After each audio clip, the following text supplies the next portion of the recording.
I don't play World of Warcraft. Butters, you said you're on your computer all the time. Yeah, but I'm playing Hello Kitty Island Adventure. Butters, go buy World of Warcraft, install it on your computer, and join the online sensation before we all murder you. Oh, all right then. We've got a short episode for you this week, but it's jamboree-packed with exciting announcements from Nintendo Direct, and we've also got a feast for the eyes and the brain just for you called Forever Winter. Hi, I'm Nick, and just about the only thing Nintendo isn't porting to Switch is Manos, Hands of Fate. Hi, I'm Josh. Brothership, Mario game, or Targaryen Dynasty? I'm Andy, and this is Video Game Tango. Hey, everybody! Welcome back. I didn't hold my breath this time. Good for you. Neither did I. It's really nice to breathe. That's a smart business decision. I don't did know why do a it's fun business, but- scat on the way in, though. Vocal or We're back. You scared me for a second, because if that's in my house. Yeah, no. I also hid one of those hit a, around here somewhere. I hit a scat. hit a scat in my closet. Yep. You. It's gonna open up and Not again. Anyways, hey, guess what? We've got video game discussion happening. Nintendo had Nintendo Direct this week. That's something that I looked up not long ago, and I didn't have any results on. But yeah, it just kind of popped up. It happened. So I watched that. We're going to go over that. Nick's got something too. A new game that popped up on our radar this last weekend that looks really fucking cool. Yeah, Yeah, we're going to get to that in just a little bit here. I'm participating. At church. Trophy. All right, well, with no further ado, let's go ahead and get into it. So, with Nintendo Direct, you can assume some things. With the last few, that it's going to be lame. This one, however, I thoroughly enjoyed because they had a showing of a few games that I think look great. Maybe a reason for me to dust off the old Switch. So let's start with Mario and Luigi Brothership. This is a continuation of the Mario and Luigi game that came out previously, the RPG. This, again, is another RPG. All aboard for an island-hopping RPG adventure starring Mario and Luigi. The brothers are back for a brand new entry in the Mario and Luigi series where they set sail on Ship-Shape Island, part ship, part island, to navigate the vast world of Concordia. Play as the mustachioed pair and explore islands that range from tropical rainforests to bustling cities. Along the way, meet new friends to help you on your journey and encounter familiar faces from the Mushroom Kingdom like Peach and Bowser. Keep the brothership afloat and rely on Mario and Luigi's bond to save the day by employing Bros moves to get past obstacles and Power Bros attacks that's really hard to read, to claim victory in a dynamic twist on turn-based combat. Mario and Luigi Brothership launches on Nintendo Switch November 7th. So, Brothership is such a fucking out there phrase. I know, yeah. Dude, everything about this is hard to read. My brain could not do Brothership for a couple minutes. Once I heard it vocalized, I was like, all right, I got it down. But yeah, one of those weird ones. And so I actually got official copy from Nintendo, which is kind of cool. I got to That's neat. Yeah, I got to request the press kit for it.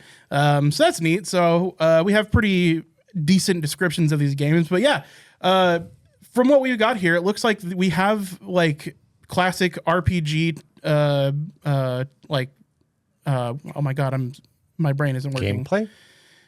Yeah, combat system though. Turn-based. Turn-based, thank you. We have a semi-turn-based combat system. It's just like Mario RPG. You got a bunch of active things you can do to increase or diminish damage. Yep.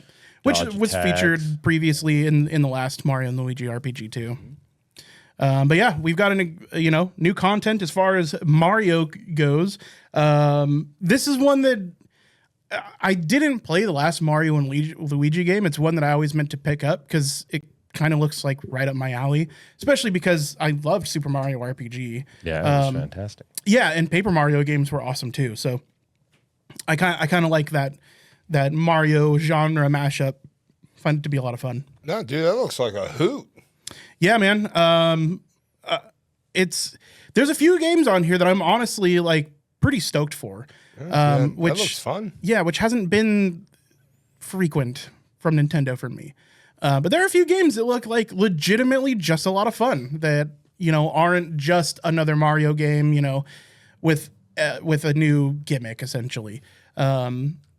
Yeah, even that is essentially what this is. It doesn't feel like a Mario Galaxy. Like, yeah, exactly. Mario, it was fun, but like this is it's Mario, but like you got a little more. Yeah, it's classic Mario with a little extra. I like that for sure. Up next, we have The Legend of Zelda: Echoes of Wisdom.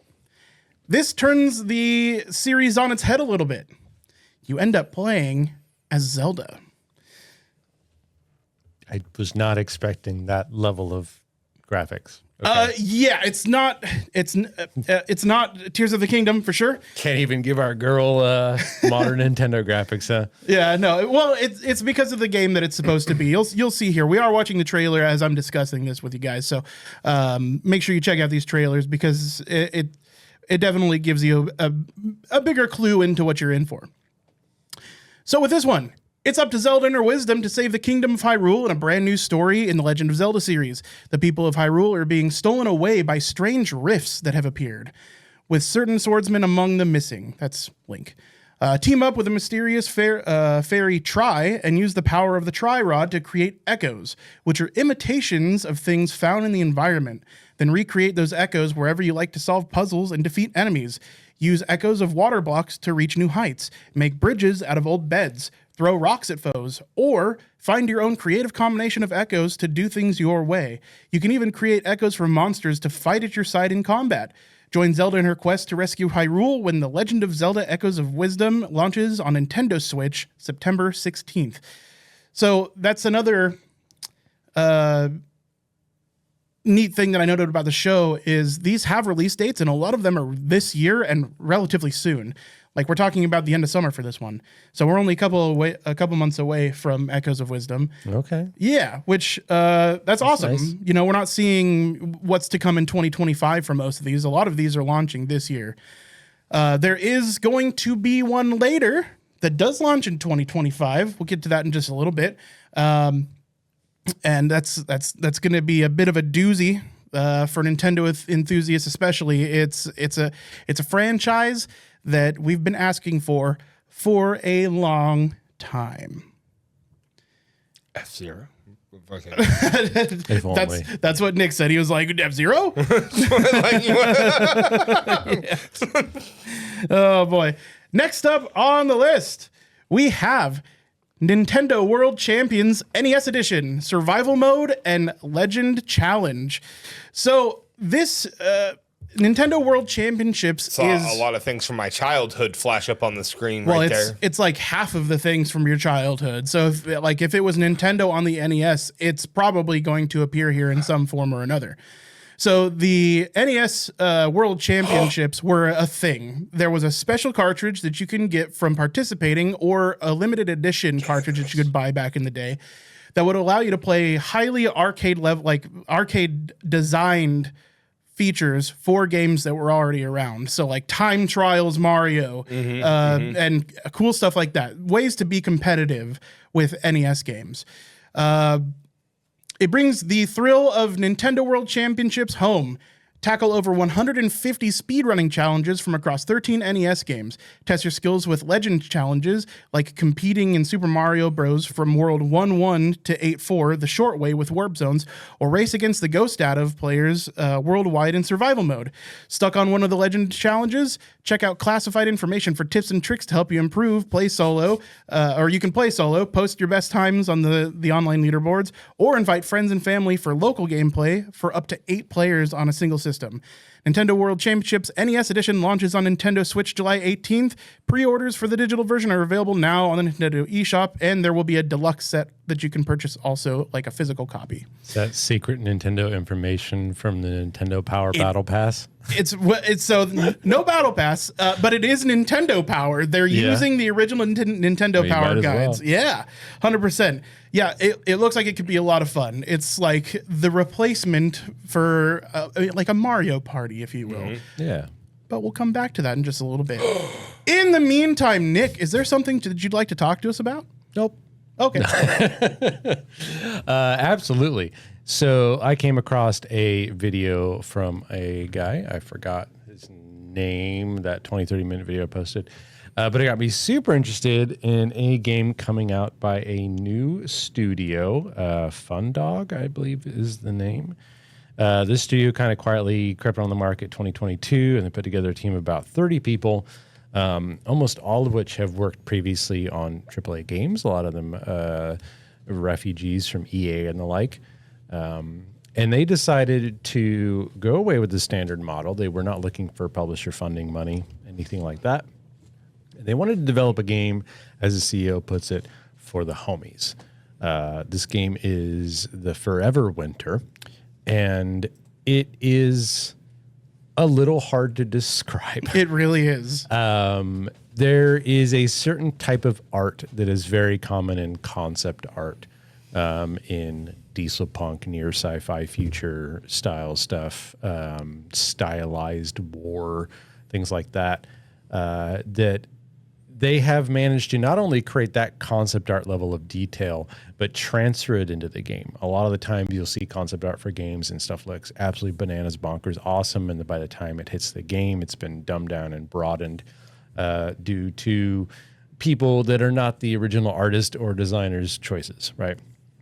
So on top of this game being a visual feast, the game itself is something that has been and can be described as an anti-shooter. It is a third-person shooter, but the general concept is that Earth has been at war for a very long time, and there's 2 or 3 powers that have created essentially a forever war, just like in some of our classic dystopian novels you might think of. During the day, these machines amalgamated with humans and AIs commit atrocities, and at night, other machines come out to rebuild, 3D print, and make monuments of art that the people alive now don't even know what it's there for anymore. What's important is between these 2 giant major warring factions, you are not them. You are not the giant mech or the tank commander or the sci-fi soldier.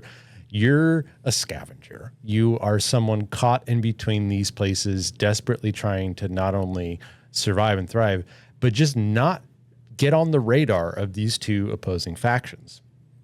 But you kind of have to. You can scavenge and just kind of skirt around the edges. But as you're playing in this seemingly semi-open world game with up to 4 other players, your goal is just to try to get in, get what you can, and get out, like equivalent to an extraction shooter. Awareness of where the enemy is extremely important. You might see somebody and suddenly they start firing, and you freak out until you realize they're not even shooting you because they don't care about you. You're not a threat. Now, you can make yourself into a threat, and the stronger you get and the more you start actively trying to combat these forces to get better loot, the more awareness they have of you. And there is always a bigger fish. This game is very dark in art and in tone. One of the concept art pieces I saw was a tank whose camouflage was corpses, which tells you a lot about the world these people live in, that you can hide because you're piled in corpses. There's, like I said, we can probably link to that video I sent in the blog. Sure, yeah, or something. I'll throw that in the blog. Yeah. There's a guy who does a much better job explaining this who got to go and play. The game is in a very early state, but the systems that are there are pretty fantastic. Even the devs themselves are finding emergent situations that they were not expecting. And if you at all like the idea of, extraction shooters, scav runs in Tarkov, what's the running game? I'm immediately forgetting. Cargo game. The cargo game? Yeah, with Monster Energy drink and Walking Dead guy. Strand. Oh, Death Stranding. Okay, it's got a little bit of Death Stranding in that, like, you have this massive backpack that you have to, keep track of what you're looting, and you're running around this battlefield. And oh my God, the art, like, it's almost taken directly from the concept art. I love how it looks. Yeah. And yeah, it looks very, very cool. And they are trying to make a game with their own vision. They don't want anybody coming in and influencing it.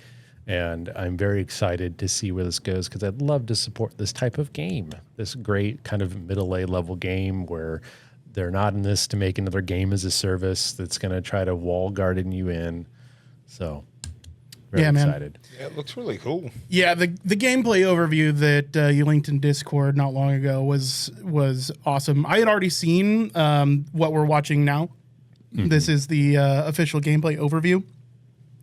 But getting another person's perspective on it and a better understanding of the mechanics and stuff like that was really cool. Yeah, it helped that he got to play it a lot. Yeah, with and the devs. with the devs. Yeah, I mean, like literally the screen names above them, it's the like CEO or the creative director or something that's playing with them.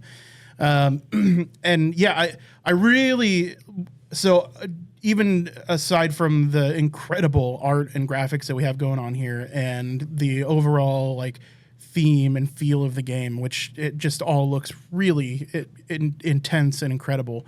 They have like a reputation system with the other factions that I think is really cool. Like you have these other underground factions that aren't the main players in the war, that you can kind of ally with by sharing your resources and you know, giving them opportunities to work with you and then getting opportunities to work with them. So that's, you know, in a lot of ways it sounds like there's going to be like a lot of different paths that you can potentially take in your first playthrough of the game, where, you know, you'll get very unique missions depending on who you're allying yourself with, because you get a lot of your missions from the people that you're building your reputation with and stuff.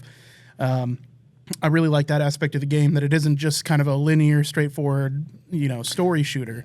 And I think what excites me the most is they bothered to make it multiplayer. Yeah. Like this game would have been fantastic single player, but the idea of like scabbing around in a group trying desperately to be the fly on the wall. Yeah.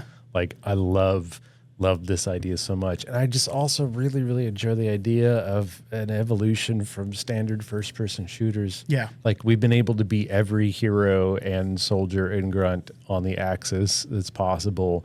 Let us see what war actually does to an environment from a different viewpoint, you know? Yeah. Now this feels like an actual advancement in the genre. You know, this isn't your straightforward shooter. This is very much a that's different straight thing. up an armored core mech right there. It's like, what are you going to do against that, you know? And while it's got all of the elements, like you have a third party over the shoulder view of like a really clunky big character by virtue of what they're carrying on their pack, right? It almost feels like Gears of War in like how you can feel your movement and how you interact with the environment. But it's also got so many of the classic third person shooter elements, but with the gameplay that they've added here with the scavenging and really trying to like it's not a straight first person shooter. It's not a straight up stealth game either. Like we aren't being given stealth mechanics and leveling systems and stuff like that.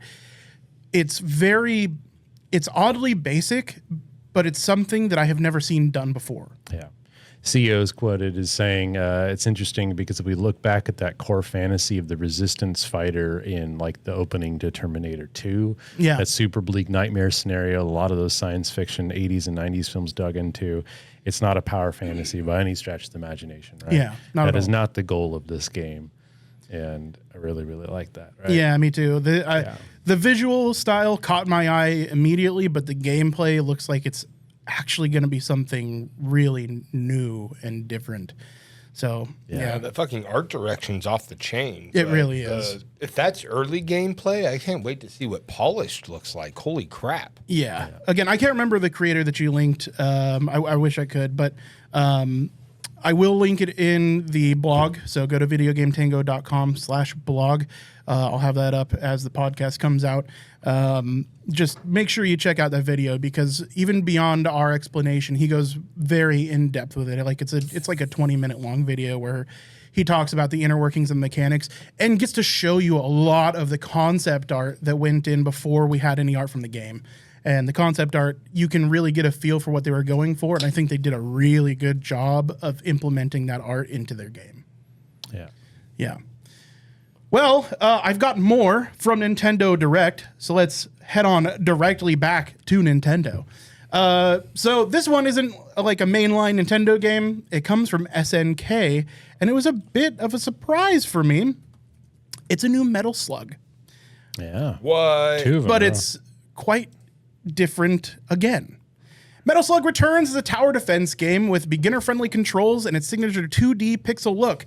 Build the strongest team you can and crush enemy bases with a variety of strategies and hundreds of characters. The game also features the Another Story mode, a unique collection of episodes that fans won't want to miss, and a viewable gallery mode. Battle it out with players all over the world and strive for the highest title when Metal Slug Attacked Reloaded launches on Nintendo Switch today. So that was actually a couple days ago. It's out. So it's out now. Yes. So something that you can pick up right away. But yeah, it's got tons of different factions and tons of different characters, and Metal Slug. They're using Metal Slug pixel art to do a tower defense, and that's really cool for me. That right there sells it. Like for me, Very strange to see the plugging the simple controls so much. Is like, what are complex controls in a for a tower defense, game? right? Yeah, yeah. Still, But I guess they made it as simple as they could. Yeah. And honestly, going back to art style, one of the first influences for how I think video game art should be done comes from SNK, and specifically Metal Gear or Metal Slug. Bubble Bobble, Samurai Showdown, King of the Monsters. Man, Bubble Bobble. Dude, I used to go down to the Minute Market called the Country Store next to where I lived because they had Samurai Showdown. And despite that thing being busted to hell, I used to play that because they would put it on free play for you. Like a kid walks in, they'd be happy just to turn it on free play for you. And I got to play that for sometimes hours at a time. I think actually Samurai Showdown was Neo Geo. Now that I think about it. Oh yeah, it might not be. It SNK definitely did King of Fighters. Okay. So yeah, Fatal Fury. I played the bejesus out of it. Oh yeah, Fatal Fury. We talked a little bit about the SNES Oh no, they did do Samurai. World Championships. Sorry. Okay, cool. I thought they did, but I could be wrong. It's that my knowledge is 30 years old. We talked a little bit about Mario Party and how the NES World Championships were kind of like a replacement. It's been a long time since we got a Mario Party. There hasn't been one on the Switch yet. Like for real? Really? Crazy. Yeah, it's. I know. It's like not having a Mario Kart on the Switch. I Like spent an hour and a half out on the balcony talking about what the hell is Nintendo doing. yeah, right. But guess what? Mario Party. Mario Party. Hot dogs. Mario There's Party. seriously not one on the Switch. That's crazy. It's not just Mario Party. It's Super Mario Party Jamboree. Mario and friends are arriving on an enormous island resort for the latest entry in the Mario Party series. Explore 5 new game boards, ride the escalators in Rainbow Galeria, stay on track in Roll'em Raceway, and mix things up with an active volcano in Goomba Lagoon, just to name a few. 2 boards from previous Mario Party games are making a return too. In addition, over 110 mini games are available to play. Cool. The largest selection in the Mario Party series to date.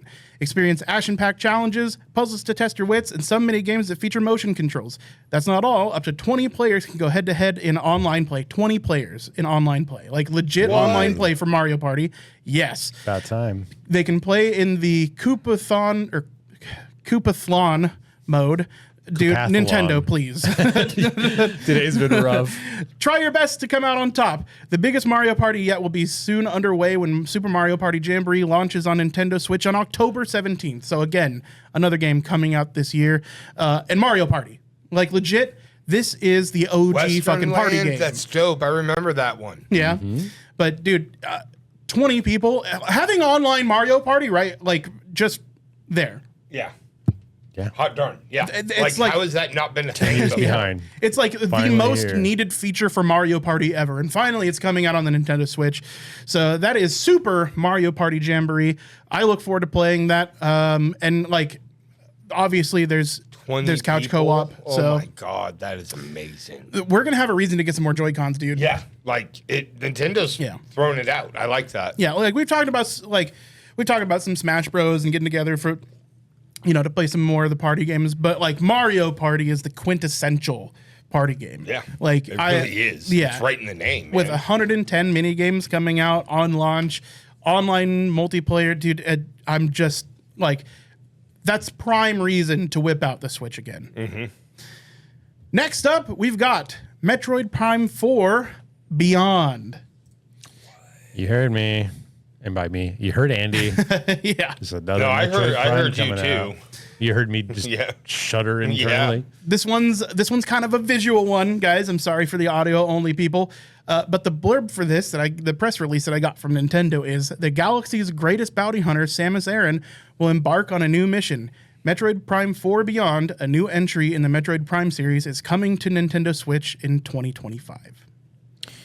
Yeah. As far as I know, what little of the trailer we saw, there's an opposing bounty hunter. They showed off at the end of the trailer, and you're going to be having to like contend with another bounty hunter who is not a Chozo suited character like Samus Aran, but is also in a fancy suit. The only way I can really describe this trailer is it looks exactly like Metroid Prime. It looks exactly how you remember Metroid Prime, right? Yeah. But I mean, it's not just the graphics, like the way the camera moves, the scanning of things, the third person, like ball form. Yep. Like this is just Metroid Prime, which is great. Like Metroid Prime was a fantastic game. Right? There's a reason that The UI, people have been UX screaming looks, since near 2007 identical. for a new Metroid Prime game. Because this is the first new Metroid Prime since 2007. The last one was 3, and I mean, I like, was 20. yeah, we're 17 years have gone by since the last Metroid Prime game, and I think people are fucking ready. Yeah. You know, and it's exactly what I think you should expect. It looks exactly like Nick was saying, Metroid Prime. Yeah, boy, if that doesn't rustle your jimmies, I don't know what will. Yeah, I don't think if you enjoyed Metroid Prime the series at all, I think this is just you're gonna enjoy it. Next year. Yep. So just a year away. I don't know when 2025 yet. We only know that it's coming out in 2025, but it is it's long awaited. For sure. Juicy. Some notable mentions is Dragon Quest III HD 2D remake. What the Listen, fuck? is coming to the Switch soon. 20 XD6. 20 XD6. Donkey Kong Country Returns HD is coming soon. Whoa. Yeah, well, it's not a new game, but it's one that you probably haven't played. So this one came out for the Wii, if I remember correctly. So it was Donkey Kong Country Returns. It is the latest entry in Donkey Kong Country, Okay. but they are bringing it to the Wii. That's Or okay. to All the right. Switch, rather. So yeah, that's something to look forward to if you haven't played that. I mean, Should Donkey have Kong, called it Donkey Kong is still here. Donkey Kong Country He already returned. is still here. Yeah. Returned twice. Horizon, Nick, a Third franchise that you enjoy, is coming to Lego Adventures. So Oh. Lego Horizon Adventures is coming. It's a perfect setting for the Lego games. Yeah. All little robots and whatnot. Yeah, if you're into robots and building blocks, which like who isn't? Yeah. Duh. Come on. Yeah. We've got Just Dance 2025 edition coming out, so new songs for Just Dance and, you know, that. Man, they're very smart that they didn't number their games. Yeah. Because, like, if they're like, oh, Just Dance 17 is out. Right. It's like, that would have been bad. Yeah, it'd be like now that's what I call music 308. Yeah. You know? Yep.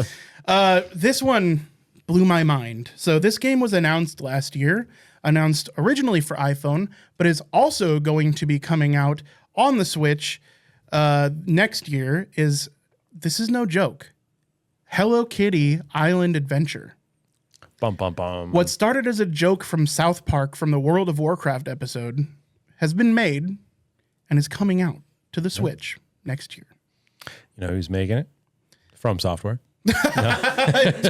Dude, honestly, I'd be kind of about it if it was. Yep. Stray is also coming to the Switch. Tales of the Shire, a Lord of the Rings game, also coming to the Nintendo Switch. I'm sure I can stop telling you that it's coming to the Switch. All of these are coming to the Switch. Also announced was the Nintendo Switch Sports Basketball free update. So if you already own Nintendo Switch Sports, you're going to be getting a free update that includes basketball. Funko Fusion, experience your favorite franchises from across TV, film, comics, and games in Funko Fusion. Explore diverse and colorful worlds, solve puzzles, and relive memorable moments from over 20 worlds of entertainment, including Jurassic Park, Back to the Future, Shaun of the Dead, Chucky, and Battlestar Galactica. This is just Funko Pop's Lego game. Yes.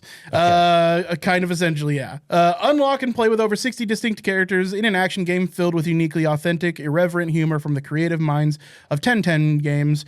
A Fandom Festival awaits when Funko Fusion launches on Nintendo Switch September 13th. Thought I'd throw that one out there because I know there are a lot of Funko lovers. Say 1010 games? 1010. 1010? 1010. 1010? Yes. That's no joke. It's 10:10. there's a Japanese show called Silent Library, and they ask one of the Dun, dun, contestants dun, to dun, dun. count in English to 100, and it gets is 10. Dun, dun, dun, dun, dun, dun. Disney Illusion Island, The Mystery of Monoth free update is coming to the Nintendo Switch. Luigi's Mansion 2 HD remaster is coming to the Switch. That's cool. Game Boy Advance, Nintendo Switch Online. This comes with 2 of Link's classic adventures, A Link to the Past and 4 Swords is going to be coming to Nintendo Switch Online. Among Us is getting a free update for new new roles. Yeah, Darkest Dungeon 2 is making its way also to the Switch. Looney Tunes Wacky World of Sports, a sports games featuring Looney Tunes, is coming. Marvel vs. Capcom Fighting Collection Arcade Classics. So, Pause. They're making a Looney Tunes sports game, and it's not just Space Jam. I know, right? Especially now that Space Jam 2 is out. Like, come Yeah. on, you got plenty to grab No. from. Shame. Phantom Brave, The Lost Stop it. Hero. Get some help. coming out. We've got the 100 Line, Last Defense Army. Romancing Saga 2, Revenge of the Seven. I'm sorry, we're getting into the JRPG here, folks. Yeah. So, Fairy Tale 2, Ace Attorney Investigations Collection, Pharmagia, The New Denpa Men, and plenty more coming to the Nintendo Switch Online, including Perfect Dark. They are starting to include mature titles, was an announcement on the Nintendo Switch eShop for the Nintendo Switch on or Nintendo Online. So you'll be able to play some of your favorite rare Nintendo titles on the Nintendo Switch from the Nintendo 64 era that are mature rated. It's like Conker's Bad Fur Day. Hasn't been announced, but that It's does like the mean only one I could think of that was mature rated on Well, the NES. I guess they had like Doom. oh yeah, Doom was probably Doom 2, Doom 64. You know Jet Force Gemini was mature. There all that green alien ant blood. I know, dude. They did do it in a bit of an excess, but for the time at least. But yeah, man, Nintendo Direct was fun. Like seeing some mainline Nintendo games coming out, ones that are more than just a new gimmick added to, the same game. It's nice. It's good to see. Yeah. I am actually amped about a new Mario Party. Some of the Nintendo Directs have been like, we added AC/DC power converters to Animal Crossing. Yeah. No, yeah. It's nice to see like a powerful Nintendo Direct coming out, especially on the heels of, the Xbox Games Showcase and everything that happened. Like there was, we could have done an entire like 3-episode podcast of everything that came out during Summer Game Fest. We narrowed it down to like 30 games out of the several hundred. And man, it's been a powerful showing this year. It really has. Yeah. I'm pretty impressed with the deluge of games that I'm actually looking forward to coming out this year. Maybe my attitude is better because my health is getting better. I don't know, but like I'm feeling legitimately excited about some of these games coming out. No, it definitely feels like there's a corner rounding this year, even though the layoffs are worse than ever. The games do seem pretty cool. It's like we're kids again.